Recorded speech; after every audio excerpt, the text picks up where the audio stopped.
আসসালামু আলাইকুম প্রিয় শিক্ষার্থী, আমাদের ধারাবাহিক লেকচারে আজকে আমরা দিনাজপুর বোর্ড 2025-এর সেট ও ফাংশন থেকে এই অঙ্কটি আজকে আমরা সলভ করব। আসো প্রথমে দেখো, ক নম্বরে আমাদের দুইটা ক্রোমোজোর সমান বলা আছে, আমাদেরকে বলছে এক্স ওয়াই এর মান বের করতে। তাহলে ক নম্বর হলো দেওয়া আছে এক্স প্লাস 3 আর ওয়াই মাইনাস 5, এই যে ক্রোমোজোরটা, এই ক্রোমোজোর 5 3 এই ক্রোমোজোরের সমান। তাহলে ক্রোমোজোরের নিয়ম অনুযায়ী আমরা কি জানি? ক্রোমোজোরের নিয়ম অনুযায়ী আমরা কি জানি? আমরা জানি হলো দুইটা ক্রোমোজোর তখনই সমান আমরা বলতে পারবো যখন এই ক্রোমোজোরের প্রথম উপাদান সমান হবে আর দ্বিতীয় উপাদান সমান হবে। প্রথম উপাদান যদি প্রথম উপাদানের সমান হয় আর দ্বিতীয় উপাদান যদি দ্বিতীয় উপাদানের সমান হয়, তখনই আমরা বলি ক্রোমোজোর দ্বয় সমান। যেহেতু এখানে ক্রোমোজোর দ্বয় সমান বলা আছে, অতএব আমরা বলতে পারি যে এক্স প্লাস 3 এই যে প্রথম উপাদান বা প্রথম পদ, এই ক্রোমোজোরের প্রথম পদের সমান হবে এইটা। তাহলে এইখান থেকে আমরা পাচ্ছি যে x is equal two 5 minus 3, that is কত? 2। এই এবং এই যে দ্বিতীয় উপাদানের সমান হবে, অর্থাৎ Y minus 5 is equal to 3, বা এটাকে আমরা লিখতে পারি Y is equal to 3 plus 5, Y is equal to 8। তাহলে আমাদের এখানে এক্স আর ওয়াইয়ের ক্রোমোজোর আকারে মান নির্ণয় করতে বলছে, অতএব নির্ণীয় মান X Y is equal to 2 8, এটাই অ্যান্সার। এটা হলো প্রথম এই প্রশ্নের সমাধান। তাহলে এটা আমাদের জানা থাকতে হবে যে সেটের ক্ষেত্রে যে ক্রোমোজোর, এই যে ক্রোমোজোর অন্য একটি ক্রোমোজোরের সমান হবে। কখন হবে? যখন এই ক্রোমোজোর দ্বয়ের প্রথম পদ সমান এবং দ্বিতীয় পদ দ্বয় সমান, তখনই আমরা বলতে পারবো যে ক্রোমোজোর দ্বয় সমান। যেহেতু আমাদের এখানে ক্রোমোজোর দ্বয় সমান বলা আছে, তাহলে এই ক্রোমোজোরের প্রথম উপাদান এই ক্রোমোজোরের প্রথম উপাদানের সমান হবে, একইভাবে দ্বিতীয় উপাদানের সমান হবে। এই শর্ত সাপেক্ষে আমরা এটাকে সমাধান করতে পারলাম। এবার আসো আমরা খ নম্বরটা দেখি।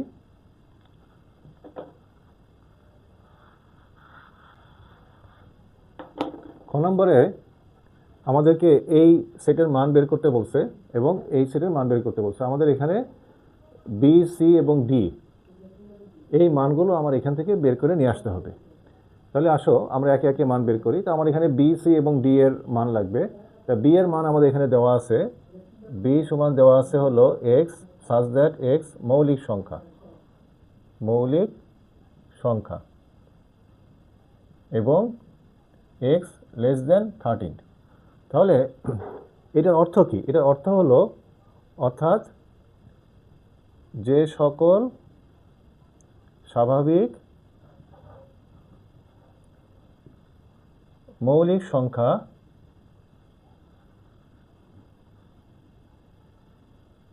তেরো অপেক্ষা ছোট, তাদের সেট হলো এখানে আমাদের বি সেট। এইটা তাহলে বি সেটটা হলো যে সকল মৌলিক স্বাভাবিক সংখ্যা 13 অপেক্ষা ছোট হবে তাদের সেট। তাহলে আমাদের স্বাভাবিক সংখ্যার সেটটা আমরা কি জানি? আমরা এন সমান জানি 1 2 3 4 5 6 7 8 9 10 11 12 13, এভাবে আমাদের যত ধনাত্মক সংখ্যা আছে এই সব ধনাত্মক সংখ্যাগুলো আমাদের ন্যাচারাল নাম্বার বা স্বাভাবিক সংখ্যা। এই স্বাভাবিক সংখ্যাগুলোর মধ্যে যারা মৌলিক তাদেরকে আমাদের নিতে হবে। মৌলিক মানে কি? যেই সংখ্যাকে শুধুমাত্র ওই সংখ্যা এবং এক, এই দুইটা সংখ্যা দিয়ে ভাগ করা যাবে, অর্থাৎ যে সংখ্যার গুণনীয়ক সংখ্যা দুইটা, তাদেরকে আমরা বলি মৌলিক সংখ্যা। তাহলে এখানে 2 একটি মৌলিক সংখ্যা, 3 একটি মৌলিক সংখ্যা, এখানে 5 একটি মৌলিক সংখ্যা, 7 একটি মৌলিক সংখ্যা, 11 একটি মৌলিক সংখ্যা। আর যেহেতু বলছে 13 অপেক্ষা ছোট, তাহলে 13কে আর নেওয়া যাবে না। তাহলে আমরা এখানে যে মৌলিক সংখ্যাগুলো পাচ্ছি, স্বাভাবিক মৌলিক সংখ্যাগুলো 2 3 5 7 এবং 11, এই কটা সংখ্যা হলো আমাদের এখানে 13 অপেক্ষা ছোট এমন স্বাভাবিক মৌলিক সংখ্যা। তো এইটাই হলো আমার এই যে বি সেটে তালিকা পদ্ধতির মাধ্যমে প্রকাশ করলাম। এটা সেট বিল্ডার্স মেথডে দেওয়া ছিল, এটা আমরা তালিকা পদ্ধতির মাধ্যমে দেখালাম। আর কি দেওয়া আছে আমাদের? সি এখানে দেওয়া আছে, সি সমান দেওয়া আছে হলো 1 3 5 7 আর ডি সমান দেওয়া আছে হলো 6 8। তাহলে আমরা প্রথমে এই সেটটি বের করব। তাহলে এই সেটে আমাদের এখন আগে আমরা বি ইউনিয়ন অফ সিটা আগে বের করে নিই। এখানে বি ইউনিয়ন অফ সি, তাহলে বি ইউনিয়ন অফ সি বলতে বোঝায় বি এবং সি এর সকল উপাদান নিয়ে গঠিত set. B union of C মানে বি এবং সি এর সংযোগ সেট বলা হচ্ছে। এই সংযোগ সেটের বিষয়টা হলো যে বি এবং সিতে যতগুলো উপাদান আছে সকল উপাদান নিয়ে গঠিত সেটকে আমরা বলবো বি ইউনিয়ন অফ সি। তাহলে বি সেটের যে উপাদান সেই উপাদানটা আমরা এখানে বসিয়ে দিলাম। এ হলো বি সেট, তার সাথে আবার ইউনিয়ন সি সেট 1 3 5 7। তা আমাদের ইউনিয়ন মানে কি সকল উপাদান নিয়ে গঠিত সেট। তাহলে এখানে আমাদের 1ও নিতে হবে, 2 3 5 7 11। তো এই সকল উপাদান নিয়ে হলো আমাদের বি ইউনিয়ন অফ সি। এর সাথে আমাদের গুণ করতে বলছে ডি, মানে কার্টেশীয় গুণজ, কার্টেশিয়ান প্রোডাক্ট। তো কার্টেশীয় গুণজ করব ডি এর সাথে। তাহলে এখন আমরা বের করব বি ইউনিয়ন অফ সি, তার সাথে ক্রস গুণ হলো ডি। তাহলে বি ইউনিয়ন অফ সি এর সেটটা পাচ্ছি আমরা 1 2 3 5 7 এবং 11 এই উপাদানগুলো। তার সাথে আমাদের ক্রস গুণন হবে হলো ডি সেটের। ডি সেট আমাদের কি আছে 6 আর হলো 8 এইটা। তাহলে আমরা জানি আমরা কার্টেশীয় গুণজ করলে এই দুইটা সেটের ভিতরে সম্পর্ক তৈরি হয়, অর্থাৎ আমরা কিছু ক্রমজোড় পাই। তা এই ক্রমজোড়গুলো আমরা বের করে নিব। দেখো, তাহলে এর সাথে 6 মিলে হবে 1 6, এটি একটা ক্রমজোড়। 1 এর সাথে 8 নিয়ে হবে 1 8 একটা ক্রমজোড়। তারপরে 2 এর সাথে 2 আর 6 নিয়ে একটা ক্রমজোড়, 2 এর সাথে 8 নিয়ে একটি ক্রমজোড়। তারপরে 3 যদি আমরা নিই, 3 এর সাথে 6 নিয়ে একটা ক্রমজোড়, 3 এর সাথে 8 নিয়ে একটা ক্রমজোড়। তারপরে 5 আছে এখানে 5 এর সাথে, তাহলে 5 এর সাথে 6 নিয়ে একটি ক্রমজোড়, 5 এর সাথে 8 নিয়ে একটি ক্রমজোড়, আবার 7 এর সাথে 6 নিয়ে একটি ক্রমজোড়, 7 এর সাথে 8 নিয়ে একটি ক্রমজোড়। তারপরে আমাদের আছে 11, তাহলে 11 আর 6 নিয়ে একটি ক্রমজোড় হবে, আর 11 আর হলো 8 নিয়ে একটি ক্রমজোড় হবে। এই যে যতগুলো ক্রমজোড় এখানে আমরা লিখলাম, প্রতিটা ক্রমজোড়ের প্রথম উপাদান হবে এই প্রথম সেটের যে উপাদান সেগুলো থাকবে প্রথম পদে থাকবে, আর দ্বিতীয় পদে থাকবে হলো এই দ্বিতীয় সেটের উপাদান। এভাবে সাজিয়ে ক্রমজোড়গুলো লিখতে হয়। এই ক্রমজোড়ের সেট, এই টোটাল সেটটাই হলো আমাদের এই B union of C cross D. তাহলে আমাদের এটা বের করতে বলছে, এটা আমাদের বের হয়ে গেল, এটা আমাদের এখানকার একটা অ্যান্সার। পাশাপাশি আমাদের আবার এটাও বের করতে বলছে, power of B intersection C. তাহলে এখন আমরা বি ইন্টারসেকশন সি যদি আমরা বের করি, বি ইন্টারসেকশন সি, তাহলে বি সেটের যে উপাদান, বি সেটের উপাদান হলো আমাদের এইটা 2 3 5 7 11। ইন্টারসেকশন সি, সি সেট হলো আমাদের এইটা 1 3 5 7। তাহলে এই যে ইন্টারসেকশন মানে সেট বলা হয়, বি এবং সি এর সেট বা ইন্টারসেকশন কথার অর্থ হলো এই সেটের যে উপাদানগুলো থাকবে এই উপাদানগুলোর মধ্যে কমন উপাদান নিয়ে গঠিত সেট। কমন উপাদান, তা যে উপাদানটা এই দুইটার ভিতরে একই উপাদান থাকবে সেটা আমাদের কমন উপাদান। তাহলে এখানে 2 আছে, এখানে 2 নাই, তাহলে 2 কমন উপাদান না। তাহলে এখানে 3 আছে, 3, তাহলে 3 আমাদের কমন উপাদান, তাহলে আমরা 3 নিব। তারপরে এখানে আমাদের 5 আছে, 5 নিব, আর তারপরে আমাদের 7 আছে, 7 নিব। তাহলে এখানে বি ইন্টারসেকশন সি মানে বি এবং সি এর সেট, এই সেটের উপাদান আমরা পাচ্ছি 3 5 এবং 7। এই 3 5 7 দেখো এই তিনটা উপাদান এই দুইটা সেটের ভিতরে কমন আছে। এই কমন উপাদান নিয়ে গঠিত সেটকে আমরা বলি ইন্টারসেকশন। ইউনিয়নকে বললাম কি, ইউনিয়নকে বললাম সকল উপাদান নিয়ে গঠিত সেট, এটা হলো সংযোগ সেট বা ইউনিয়ন সেট। আর ইন্টারসেকশন সেট হলো কমন উপাদান নিয়ে গঠিত সেট হলো আমাদের ইন্টারসেকশন। তাহলে বি ইন্টারসেকশন সিতে আমরা এই তিনটে উপাদান পাচ্ছি। তাহলে আমাদের power of B intersection C এটা সমান কী হবে, এটা হলো পাওয়ার অফ 3 5 এবং 7। তাহলে এটাকে যদি আমরা, তাহলে পাওয়ার সেট কি, পাওয়ার সেট হলো এইখানে যে উপাদানগুলো থাকবে সেই উপাদানগুলো নিয়ে যতগুলো উপসেট তৈরি করা যাবে এই উপসেট গুচ্ছকে মানে ফ্যামিলি অফ সাবসেট, এটাকে আমরা বলি হলো পাওয়ার সেট। তাহলে আমরা এখানে 3 একটা উপসেট পাচ্ছি, 5 একটা উপসেট পাচ্ছি, 7 একটি উপসেট পাচ্ছি, 3 এবং 5 একটি উপসেট পাচ্ছি, 3 এবং 7 একটি উপসেট পাচ্ছি, 5 এবং 7 একটি উপসেট পাচ্ছি, 3 5 7 একটি উপসেট পাচ্ছি এবং ফাঁকা উপসেট পাচ্ছি। তাহলে এখানে আমাদের যেহেতু 3টি উপাদান আছে তাহলে আমাদের উপসেট সংখ্যা হবে 2 টু দি পাওয়ার n, তাহলে n মানে 2 কিউব। এই যে আমাদের n হলো এখানে 3 মানে 3 আছে, এখানে 3টি উপাদান আছে, 3টি। তাহলে আমাদের উপসেট হবে 2n মানে 2 কিউব অর্থাৎ 8, 8টি হবে। এখন দেখো তো 8টি উপসেট হলো কিনা, 1 2 6 7 8, 8টি। তাহলে এই উপসেটের যে সেট, এই যে উপসেট গুচ্ছ একসাথে, এইটাকে আমরা বলি পাওয়ার অফ এই সেট। ঠিক আছে, পাওয়ার সেট বলতে উপসেটের সেটকে বলি। তাহলে এইটা হলো আমাদের আর কি অ্যান্সার। তাহলে আমাদের এখানে 2 নম্বরে আমাদের 2টা চেয়েছিল মান বের করতে, আমরা 2টা মানই বের করে ফেলছি। একটা মান হলো এখানে B union of C cross D, আর এটা হলো power of B intersection C. 2টা মানই আমাদের বের হয়ে গেল। তাহলে এবার আসো আমরা গ নম্বরটা দেখি। গ নম্বর অঙ্কটা আমরা আগেও যে অঙ্কগুলো সলভ করছি তার সাথে মিল রেখেই করা। আমাদের একটা সেট বিল্ডার্স মেথডে একটা সেট দেওয়া আছে, এটাকে আমরা তালিকা পদ্ধতিতে প্রকাশ করে তারপরে এটার ডোমেনটা আমরা বের করব। এটা হলো আমাদের অঙ্ক। তাহলে আসো আমরা তাহলে ডি নম্বরটা দেখি, গ নম্বরটা দেখি।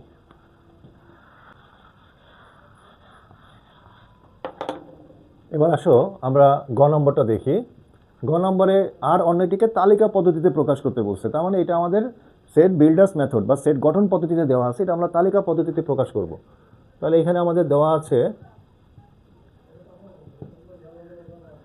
আর সমান হলো x y, x belongs to A, y belongs to A, এবং এখানে বলা আছে y plus 1 is equal to 2x। এই শর্তটা আমাদের বিবেচনায় আনতে হবে। তাহলে এখানে এ সেট বলতে আমাদের এই যে এটা হলো আমাদের এ সেট। তাহলে এ সেট হলো এখানে এ সেট সমান হলো x belongs to Z such that -3 less than equal to x less than 3। তাহলে এটার মানে কি? এটার মানে হলো যে এক্স হলো জেড বা ইন্টিজার সংখ্যা, পূর্ণ সংখ্যার উপাদান হবে। সে পূর্ণ সংখ্যার উপাদান কতটুকু পর্যন্ত হবে সেই লিমিটটা এখানে দেওয়া আছে। তাহলে পূর্ণ সংখ্যাটি হবে হলো -3 সমান অথবা তার চেয়ে বড়, আর 3 অপেক্ষা ছোট। তাহলে 3 অপেক্ষা ছোট আর -3 অপেক্ষা বড়, এরকম আমাদের যেই পূর্ণ সংখ্যা, সে পূর্ণ সংখ্যা সেটটা হবে -3 -2 -1 0 1 2। 3 নেওয়া যাবে না, কারণ এখানে বলা আছে 3 চেয়ে ছোট হবে। তাহলে আমরা এই 2 পর্যন্ত নিলাম এইটা। তাহলে এখন এই যে এ সেটের যে উপাদান, এটাকে আমরা বিবেচনায় রেখে তারপরে ওয়াই এর মানটা আমরা বের করে নিব এই শর্ত সাপেক্ষে। এই যে শর্তটা দেওয়া আছে শর্ত সাপেক্ষে। তাহলে আমরা এভাবে লিখি যে এখন প্রত্যেক এক্স বিলংস টু এর জন্য আমাদের এই যে শর্তটা যেটা আছে এই শর্তটা যদি একটু আমরা মডিফাই করে লিখি, তাহলে ওয়াই সমান সমান কি আসে 2x - 1। তার মানে কি এই শর্তটা আমাদের মেনে চলতে হবে, অর্থাৎ ওয়াই এর মান আমরা বের করব এই এক্সের এই ফাংশনের উপর ভিত্তি করে। তার মানে Y is equal to 2x - 1। এই যে শর্তটা দেওয়া ছিল এখানে আমরা পাচ্ছি কি Y is equal to 2x - 1। তাহলে 2x - 1 এর মান আমরা এখন নির্ণয় করব। হ্যাঁ, মান নির্ণয় করি। এখন আমরা কি করব? এই মানটা নির্ণয় করার জন্য একটা তালিকা প্রস্তুত করব, তাই তো? এই যে একটা তালিকা আমরা প্রস্তুত করে নিব। এই যে একটা তালিকা নিয়ে নিব। এই তালিকার এটা এক্স, এটা ওয়াই। এক্সের ক্ষেত্রে এক্সের যে মানগুলো এখানে আছে এ সেটে, এই মানগুলো আমরা এখানে বিবেচনায় নিব। এখানে -2, এখানে -1, এখানে 0, এখানে 1, এখানে 2। তাহলে এখন এক্সের মান যখন -3, এক্সের মান যদি -3 এখানে বসিয়ে দিই, তো -3 এর সাথে 2 মাল্টিপ্লাই করলে -6, আর -1 মিলে -7 হবে। এখানে -7, আর এখানে -2 বসালে -4, আর হলো -1 মানে হলো -5। আবার -1 যদি এখানে বসায় তাহলে -2 আর -1 মিলে -3। তারপরে এখানে কত? এখানে 0 বসাইলে -1, 1 বসাইলে যদি এখানে 1 বসানো হয় তাহলে কত হবে? 1 হবে। এই যে 1 যদি এক্সের জায়গায় আমরা বসিয়ে দিই তাহলে 1 × 2 মানে 2 - 1 1। আর যদি আমরা এখানে 2 বসিয়ে দিই এক্সের জায়গায় তাহলে 2 × 4, 4 থেকে 1 বাদ দিলে 3, এই যে 3। এখন এই যে মানগুলো পেলাম, এই মানগুলোর ভিতরে এই যে মান, এই -7 -5 আর হলো 3, এই মান তিনটে দেখো এই এ সেটের ভিতরে নাই। কিন্তু আমার তো বলা আছে যে ওয়াই এর মান এ সেটের ভিতরেও থাকতে হবে, ওয়াই বিলংস টু এ। হ্যাঁ, ওয়াইটাও এ সেটের উপাদান হতে হবে। তাহলে এগুলো নাই। তাহলে আমরা কি করব? এগুলো বাদ দিয়ে দেবো। যেহেতু -7 -5 আর 3 এগুলো নট বিলংস টু এ, হ্যাঁ, সেহেতু আমরা বলতে পারি এই যে এইটা কোনো সম্পর্কর ভিতরে আসবে না। অর্থাৎ এই যে সম্পর্কটা, এটা আমাদের যে এইখানে যে এক্স ওয়াই যে সম্পর্কটার কথা বলছে সেটার ভিতরে আসবে না। তাহলে আমরা এই অংশটা, তারপরে এই উপাদানটা, এই যে -2 -5 আর এইখান থেকে এই তিনটা আমরা আমাদের সম্পর্কের ভিতরে আনবো না, নট বিলংস টু আর, সম্পর্কের ভিতরে এরা আসবে না। তাহলে বাকি থাকবে এই তিনটাই হলো আমাদের আর এর ভিতরে আসবে। অর্থাৎ আমাদের রিলেশন তৈরি হবে এই তিনটা দিয়ে, -1 -3 0 -1 আর 1 আর 1 নিয়ে এইটাই হলো আমাদের এই যে আর যে সেটটা ছিল এই সেটের তালিকা পদ্ধতিতে প্রকাশ হয়ে গেল। আর এখন যেহেতু ডোমেন বের করতে বসছে, ডোমেনটা কি হবে, এই যে এই সম্পর্কের যে প্রথম উপাদানগুলো এগুলো হলো ডোমেন, আর দ্বিতীয় উপাদানগুলো হলো রেঞ্জ।